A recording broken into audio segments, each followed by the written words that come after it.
Hi friends, this is Sarah from Crafting and Relaxing. Welcome. Thank you so very much for joining me.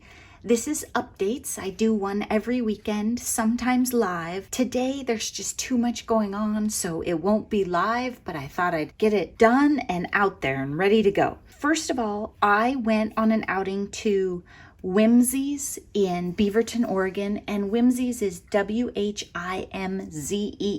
It is like walking into a wonderful scrapbook store from the 90s. She has mixed media, she has beautiful printed paper, all the brands you want. It's filled to the brim. The selection of honeybee stamps in there was out of this world. She carries lawn fawn, birch press design. Tons and tons. There was tons of photo play, Echo Park, of course. I mean, all the stuff you want. Bow Bunny. So I happened to be in the area and I stopped in and I got 3 dies. When I was making my fall cards, I just couldn't find the right sized leaves. I had the one leaf die that Ty's Crafty Spot had sent me in the cute little fall pack, and turns out I really liked that size. And then Noni had some that she had loaned me, but they were a little big. So I bought a bunch of small ones. And the advantage to a pack like this with multiples is you can run them all through at once. You're not taking time to cut quite so many of them. So even if they're exactly the same, which looks like the wind's blowing a different way, you could do one on each side, but you can run them through. And I think I like these lawn fawn ones. I don't know if I like the formal looking stitching quite as much, but I wanted leaves, and I'm supporting my local store made in the US. I'm not 100% sure if Honeybee Stamps makes their dies in the US. It says designed and manufactured with love, but I didn't see on here where it was made, but they are an Oregon company. So I was excited about that because I'm in Oregon. This one is Washington, so my neighbors to the north. Did I need a joy die? No. But look at it. What I like about this one, and I'm pretty sure I don't have one like this, is it's smaller and it layers. Sometimes you find a die that's beautiful, but it's just big. This one you could use as an accent on a card and still have a giant flower or a Christmas scene or whatever. And I'm thinking joy might be my word for 2021 too. I've never kept the same word before, but I might do that. While I was there, I also picked up a Distress Oxide in tea dye. I'm not familiar with this color, but I don't have a vintage photo. I borrowed this one from Noni, and so I was trying to purchase my own, but there wasn't one, so I got this. Vintage photo is literally perfect for vintage paper. I had some 70s magazine stuff, and it worked perfect. Tea is a little bit warmer color, but I think I'm still going to try it. Some of my projects I do tea dyeing, so I might like this ink with it. So it can't hurt. Then, if you've been watching my goals videos, be prepared to be impressed. I ordered photos for quilt scrapbook pages. So what these are is the photos that I need, look at that cute baby, to make scrapbook pages of the quilts my mom made. So I make an 8x8 page for every quilt my mom makes. And I can't use all the photos because it's 8x8. But what I do is I get some and I look at them and say, okay, maybe I'll use those. Do I want the finished quilt? Do I want the fold over? I think she has one in here with some, oh, that's a different quilt, with some fabric. So I just kind of look, and if I have a picture of the baby, I try and get the baby in if it was a baby quilt. Sometimes I get her stitching. She numbers and dates them. So this is where she's hand quilting, and she stopped to take a photo of it, and you can see her loose threads right there, and it's on a ring.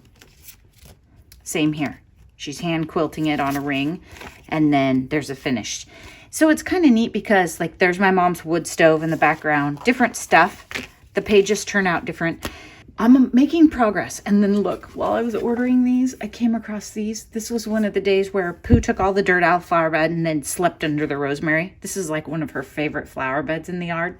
Too cute. So I ordered these. I didn't realize they were square, but that's okay. And these are wallet size. I didn't need 4, but I wanted a small picture because on an 8x8 page, you're not going to use very many 4x6s. And so I thought it would be cute to have a photo of the bunny that my mom quilted onto the quilt, because in the big photos, you can't see that. I used Pictorine to order my photos, and I think you've heard me mention, I think I have a super old video about it. Pros and cons. If you want matte photos, you have to order them in the mail, and they come from the East Coast. So it doesn't really work for Oregon because they're kind of damp and sad by the time they get here. It's a pretty cool app. You can put it on your phone, and then you just go click, click, click, and pick them up at Walgreens, as if you ordered them at Walgreens. I don't know if Walgreens has a better app. I don't know. The color and the quality isn't as good, I don't think, as if I had ordered them from my Costco. Costco is the big membership store, and I don't know what the national equivalent is. Some places the name isn't the same. My cousin's baby looks adorable here, but there are a couple, like, my mom's carpet is not that ugly, I'm telling you. Something's a little off about the color in this one, whereas this one's crisp. I use Pictorine. If you have a better idea, there's scrapbookers watching, be sure and tell me. I do love how seamless it is. It's just like selecting photos to text to a friend. So that is how far I got on the actual quilt pages this week. I have somewhere in here some flowers to get out of here, and this was on my list to do today. What I did was I put the stuff, I'm not sure there's anything in this top book, I put the flowers in the book, and then I just wrote on my calendar for like 3 weeks or a month later to check this stack of books and get them out. If I was smart, I would put like little post-it flags or pieces of paper where I put the photos. Look at that one. That one turned out good. Okay, it's a little stuck to the page. Craft Scraps, that's Gigi's channel name now. She said I could put parchment paper in there, and then I wouldn't have to worry about them sticking to the page. And I didn't know, like, if that would, is it the paper that pulls the moisture out, or is it the pressing? I don't know. On this one, you can still see the pollen. So that's another one of those poo dahlias, a big, beautiful one. And then I can see the stem sticking out. And I think all we're looking for here is 2 poo dahlias. Okay, this one's good, but compared to that one, it doesn't look as good, right? I mean, these are fun. I don't know what I'm going to do with them. Could be cards, could be art journal pages. I might even take off the petals. Maybe I won't use the middle with all that messy pollen. This one has a ton. I probably need to take my Allegra. I was just experimenting, and I think it's really cool to figure out how to get free craft supplies and free inspiration. And there was no waste, literally. Now I'm going to clean up that stack of books because I didn't want to disrupt them. I mean, I'm sure you can move them around, but just in case. I have a box somewhere. It's one of these 4x6 boxes, but I'm not sure these are going to fit in it. No, probably not. So I'll have to figure out something else to do with them. Oh my gosh. I don't know if you can tell. The color on that one's really vibrant. This one turned out darker, but it's neat too. They might even be fun on like a Christmas card because the red is so dark. Just really neat. It's pouring rain, so you might be able to hear that. This is where we are as far as organization goes. It is messy, but you can see the red couch is gone. Andrea and Mr. Crafting and Relaxing moved it. And I really haven't rearranged any of the stuff that he put away for me because I've been taking it easy. I'm crafting and my back feels pretty good, but I didn't feel like I was ready to be like down there rearranging and digging through everything. I've just been using the top surface. What Mr. Crafting and Relaxing said when he started looking at all this and how it was going to go together, if you recall, I had a very tall shelf right there that went up. So it held a lot of iris cases and those big ones. And he said to me, I'm no Tetris wizard, but I don't think all that stuff is going to go in those too. And that was a reference because I love Tetris. I don't have a lot of video games that I like, but that's one of them. He's right. And this is not how I envision this long term. And he's laughing because I'm supposed to be able to push a stool in there, and clearly that's not going to work. But it's flexible, and it's holiday crafting time. I explained to him that we have more stuff out during that. I have made several videos along the way, and I think what I'll do is at some point I'll get my room clean and I'll make a video of that, but then I'll roll them out in succession. So you'll have a couple days where you get to see updates and how things were going. And if you've been watching all of these videos, you will have seen parts of it. But in those videos, I talk about, okay, I worked in this specific area today, or I did this because of blah, blah, blah, and you can see it. Can you say hi? No. He's very, very busy. Oh, you get a tail wag. Yeah, good boy, good boy, good boy. That's very sweet. Okay, you go back to sleep. He's a very, very busy guy, isn't he? He has to go back to his nap. I'm also getting ready I'm doing the Christmas collab. I'm getting ready to bust out the blue stuff for winter. And I loved the idea. Last weekend, we talked about having a blue party. I think we should probably do some sort of blue collab in 2021. What do you think about that? Tanisha, Cheryl, my blue lovers, what do you think? Maybe once a month, make something blue and share it kind of thing. You could share on Instagram if you want. Just think about it. No pressure. The other thing we've been doing is cleaning up my friend Noni's room. We've been putting some stuff on Facebook Marketplace, and the girls down the street have been making out like bandits too. In fact, we're selling some stuff just because I imagine at some point their mom is going to be like, stop. But it's fun and they're having fun too. I started thinking about like organization and the setup my room. I don't think I'm going to ask Santa for a scan and cut because it's my understanding that with the scan and cut, you don't have good luck with small cuts. So intricate dies, sentiments. And if you watch my channel and you know what kind of cards I like to make inspirational, supportive cards. So I like a lot of sentiments on my cards. I don't do a lot of what I call artistic or technique cards, where you spend a really long time and the front of the card just looks exquisite. That's not really my thing. For my style, I want to be able to cut out sentiments. And I want to know, would I still buy dies if I got a scan and cut? And it sounds to me from those of you who have them that I would still use dies. So I don't think it's for me. I don't think fussy cutting shapes is enough to make it worth it. It's not even really about the money. It's about the space. I guess dealing with it and learning it and the time I'd have to put into it, more computer time and less time touching paper. I don't know if that sounds fun. If I'm missing the boat and there are people that I should watch or channels I should learn about, you tell me.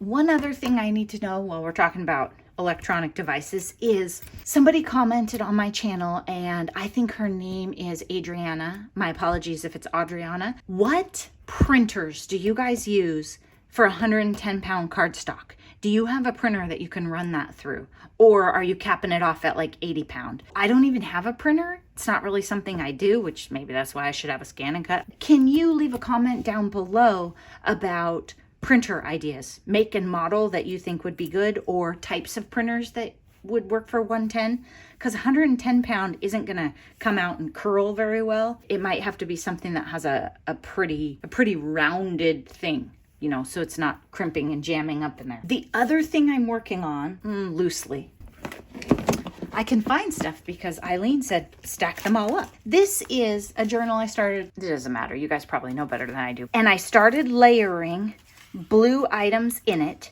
that I would like to have in my December daily. If you're not familiar with December daily, I will try and find a really short video to link to. I mean, in 2 minutes, it can be explained. It was Allie Edwards that started it. And the idea is to just write about things you do in December. It's not heavy, it's not stressful. And what you do is you just write about it. I have a friend that I watch the same movie with every year. Matt and I do a Christmas puzzle on Christmas Eve together. Just different things like that. It kind of captures your routines and habits and what's special about December to you. I think I mentioned this before, but I didn't show you my book.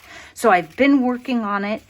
My plan is always get the journal ready, figure out what you're going to use the month before. So in November, I want to have this ready. And what I learned from my July daily when I did it was I'd like to have the pages numbered in advance, or at least all the numbers ready to go, because that was a lot of work too, like die cutting them all. So I have this bin of blue, and This will be the base of my book. So I'd like to get that put together in November. It's at this point, it's not stitched or anything. It's just in there loose. Hopefully you'll see that soon in a further along state than it is now. In Oregon, we're going into a backwards phase big time. So my county has some changes that went into effect that were limiting your party in a restaurant can't be bigger than 6 people.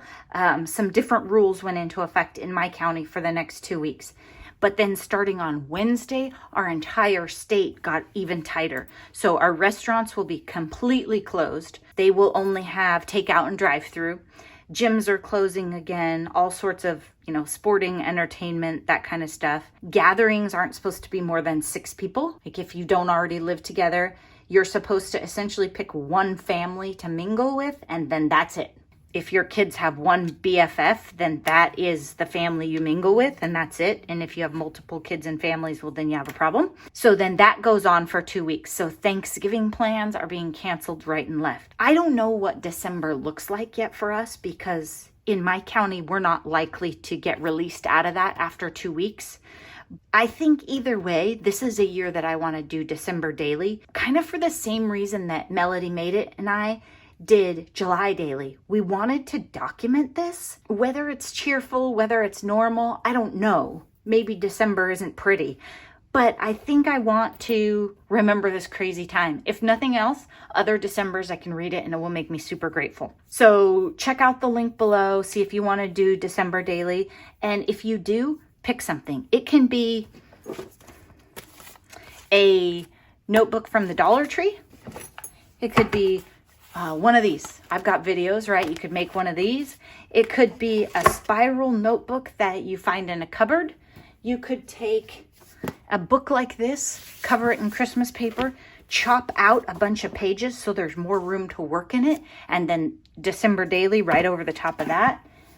There are no rules. It could be, you could make a tag book and have your December daily in there. Some people go 1 through 25. I go 1 through 31 because I think there's usually like family time or relaxation up until the end of the year. And normal years, maybe I would spend New Year's Eve with somebody that's important to me or go to a special party. I'm sure that's not happening this year. Anyway, so it might be a way to find some gratefulness in December and get you crafting a little. You can do a page in a December daily in like 2 minutes. It can be, oh my gosh, I had my favorite Christmas candy today. Here's the wrapper. I watched this Christmas movie. I made a card and sent it to so-and-so. I think those are all my updates for today. Thank you so much for joining me. And I hope that in some of that chaos, because I do have quite a few things going on, that you find some inspiration and be safe. I have gone, I went shopping today, but we wear masks wherever we go. I use hand sanitizer when I come out of the store, and I'm pretty careful about it. I'm taking the fact that we are going backwards. It's sad, but I'm also taking it very seriously. Today, we did a Google Hangout with Noni and Andrea and our friend Katie and I. We all managed to get in Google, logged into devices, and crafted together for hours. And that was the first time that we had done it. What happened was we had planned to go to Katie's, and we had some logic to it. I had been with Noni this week, so we thought, okay, well, I'm already exposed to her, and Katie hadn't really been anywhere. And so we kind of went through it, but then our numbers are just exploding for the state, so kiboshed it. If you need an outing, maybe get in your car and drive a big loop and then come back home. You don't have to get out of your car, assuming you live in that kind of area. I know if you're in a city and you use public transportation, this is a crazy hard time. So try and keep your spirits up. Go back to watching lots of movies, YouTube, whatever works for you. Be sure you're making time for crafting and relaxing. I will be back again on Wednesday for the Crafty Christmas Collab. Bye-bye.